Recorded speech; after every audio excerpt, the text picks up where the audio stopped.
નમસ્કાર મિત્રો, અમારા નવા વિડીયોમાં આપ સૌનું હાર્દિક સ્વાગત છે. મિત્રો, આજે આપણે વાત કરીશું. આજે બગીચાનું વાતાવરણ થોડું ગમગીન હતું. પાસે સિનિયર સિટીઝન મિત્રો ઉદાસ હતા, કારણ કે ફક્ત 3 મિત્રો જ હવે નિયમિત મળવાના હતા. 2 મિત્રો છૂટા પડવાના હતા. આ 5 મિત્રો એટલે સગન મહેતા, કાનજી મકવાણા, ભાવેશ પટેલ, ભાવિક ચૌહાણ, નિતેશ ભટ્ટ સાથે તડકી સાયડી જોયેલા મિત્રોને હવે થોડી ગમગીની હતી. દુઃખી હતા. કાનજી અને સગન વૃદ્ધાશ્રમમાં જવાના હતા. કાનજીએ તેના મિત્રોને કહ્યું, અરે વાંધો નહીં, તમે બધા મને વાર તહેવારે મળવા આવજો, સાવ ભૂલી ન જતા મને. આવું કહેતા જાણે એ ગળગળો થઈ ગયો. વાત એમ બનેલી, કાનજીએ ઘણી મહેનત કરીને એક પોતાની દુનિયા બનાવેલી.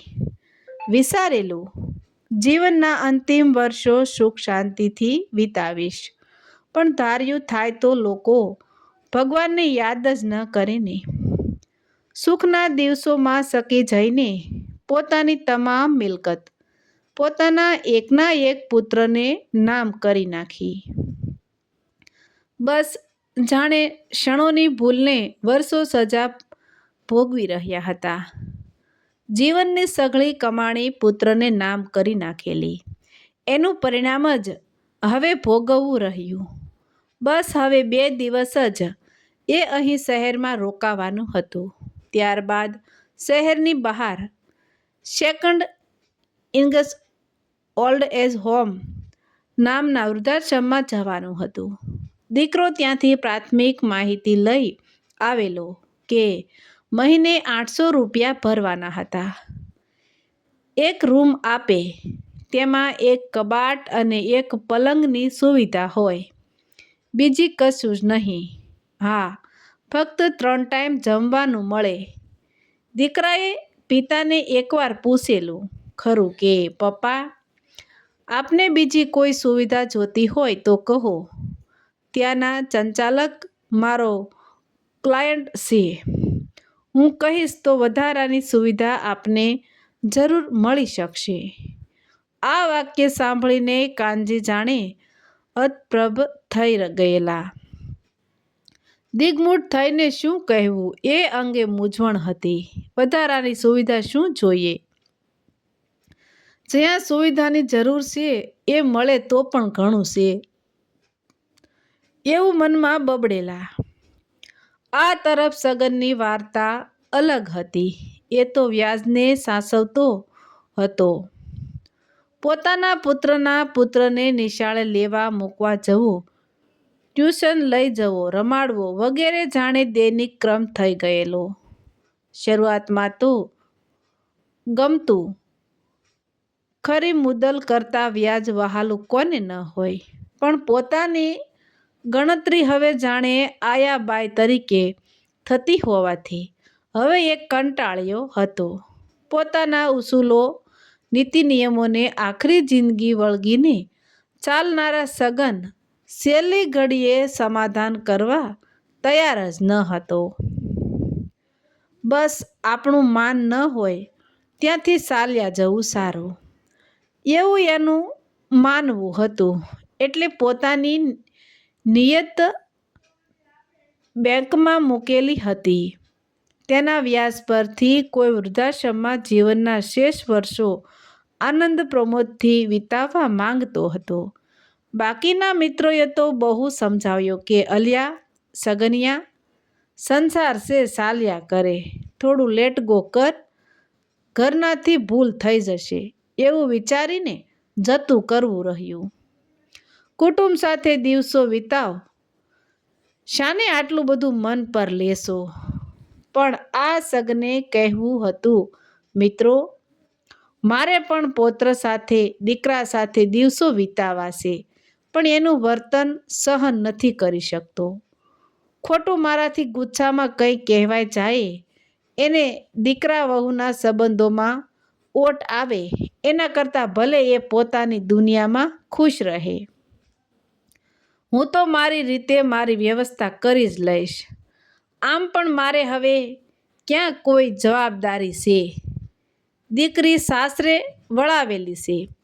દીકરાની પરિસ્થિતિ પણ સારી છે. દીકરા સાથે વાત થઈ ગઈ છે. મારે મારો નિર્ણય જ જણાવવાનો હતો.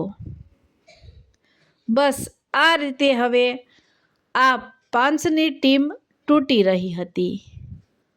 લોકો એકમેકને છેલ્લી વાર ભેટી રહ્યા હતા.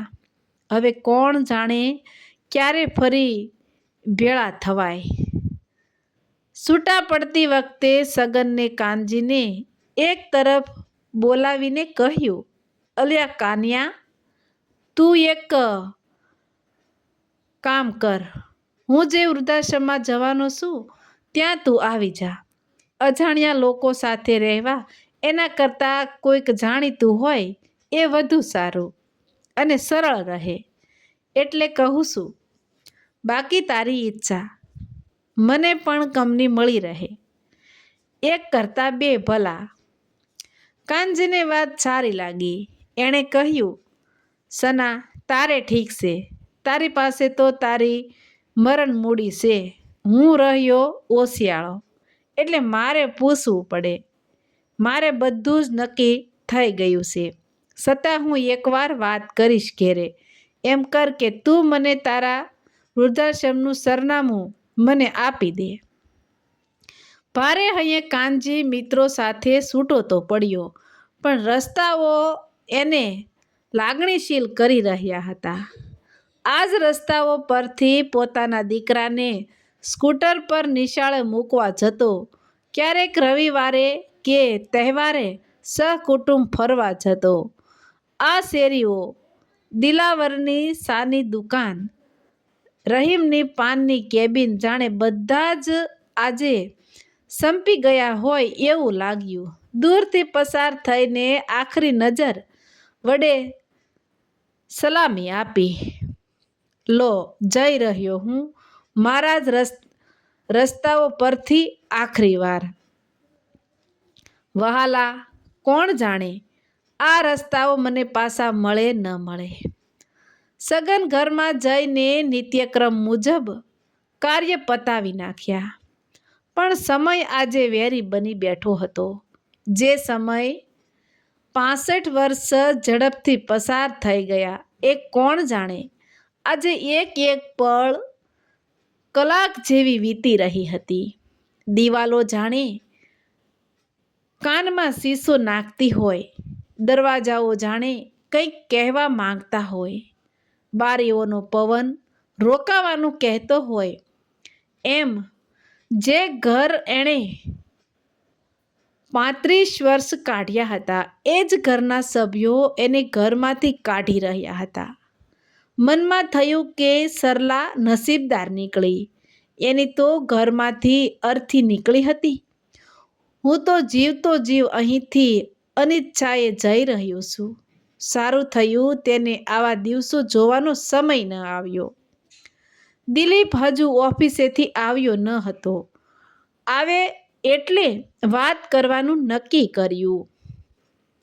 રાતે દિલીપ ઓફિસેથી આવ્યો.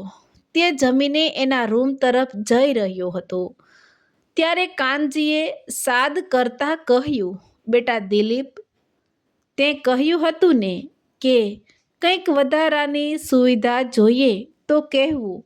મારે પહેલાં સેકન્ડ ઇંગ્સ ઓલ્ડ એજ હોમ નથી જવું, પણ આજે વૃદ્ધાશ્રમ છે ત્યાં જવું છે. કારણ કે મારો મિત્ર પણ ત્યાં છે. તો શું મારે વધુ સરળ રહે. જૂના મિત્રનો સંગાત હશે તો સમય આકરો નહીં લાગે. દિલીપે ચિઠ્ઠી લઈને જોઈ, કશુંક વિચારીને કહ્યું, વાંધો નહીં પિતાજી, થઈ જશે. બસ આ વાત ચારિકાને ન કરતા આપણી વચ્ચે જ રાખજો. કાનજી ઘડીક જોઈ જ રહ્યો. સવારે કંઈક અવાજ થતાં એ જાગી ગયો. બાજુના રૂમમાંથી કોઈ ફોન પર વાત કરતું હોય એવું લાગ્યું. સાંભળવા પ્રયત્ન કર્યો તો વધુ એક આંચકો લાગ્યો. સાહેબ, અમે અમારા પિતાજીને વૃદ્ધાશ્રમમાં રાખવાનું મોકૂફ રાખેલ છે. અમારા પરિવારને એમના પ્રેમની જરૂર છે. આપને તકલીફ આપી એ બદલ હું દિલગીરી છું. થોડીવાર પછી દિલીપ કાનજીના રૂમમાં પ્રવેશીને કહ્યું, પિતાજી, આપે જે સરનામું આપેલ હતું એ સરનામા પરના વૃદ્ધાશ્રમ પર આપને વ્યવસ્થા કરી આપી છે. પહેલાં સેકન્ડ ઇનગસ ઓલ્ડ એજ હોમવાળાઓએ ત્યાંથી રદ કરી દીધી છે. આપ સામાન બાંધીને તૈયારી કરો, સાંજ સુધીમાં આપ ત્યાં હશો. આ સાંભળી કાનજીને થોડી રાહત થઈ, પણ આ ખબરને શેરમાં ગણવી એ વધુ ગડમથલ થઈ. રોવું કે હસવું, છેવટે તો ઘર છોડવું જ પડે એમ જ હતું. એકંદરે મુસાફરી સારી રહી. સગને જે સરનામું આપેલ એ આખરી વિસામો. વૃદ્ધાશ્રમની દરેક વ્યવસ્થા સારી હતી. થોડું મોંઘું હતું એ જાણકારી મળી, પણ કાનજીએ દરેક જગ્યાની પહેલે દિવસે જ લટાર મારી લીધી. 2 દિવસ થવા આવ્યા, છતાં સગનના આવવાના અણસાર ન લાગતા કાનજીએ ફોન કરવાનું નક્કી કર્યું. તે રિસેપ્શનિસ્ટ પાસે પહોંચીને નંબર આપતા કહ્યું, આ નંબર લગાવી આપો ને. રિસેપ્શનિસ્ટે નંબર જોડી આપ્યો. સામેથી સગનનો અવાજ સંભળાયો, અલિયા બોલ કાનિયા. એલા સના, તું ક્યારે આવવાનો છો? હું તો 2 દિવસથી તારી અહીં રાહ જોઉં છું. સામેથી સગને કહ્યું, અલિયા કાનિયા, હું તો અત્યારે મારી દીકરીના ઘરે છું. ગરમ ચા સાથે ભજીયા ખાઈ રહ્યો છું. મારી દીકરીને ખબર પડી કે હું હવે વૃદ્ધાશ્રમમાં રહેવા જાઉં છું તો મને પરાણે એના ઘરે લઈ આવી. મને કહે, પિતાજી, હું એમની સાથે વાત કરી લઈશ, તમે અહીં જ રહેજો. કશું જ કરવાની જરૂર નથી અને ક્યાંય જવાની પણ જરૂર નથી. આ સાંભળતા જ જાણે કાનજી હતપ્રભ બની ગયો. એનાથી અનાયાસે જ બોલાઈ ગયું, મારે પણ એક દીકરી હોત. તો મિત્રો, આવા જ નવા વિડીયો જોવા માટે અમારી ચેનલ લાઇક, શેર અને સબસ્ક્રાઈબ કરજો. વિડીયો સાંભળવા બદલ ખૂબ ખૂબ ધન્યવાદ.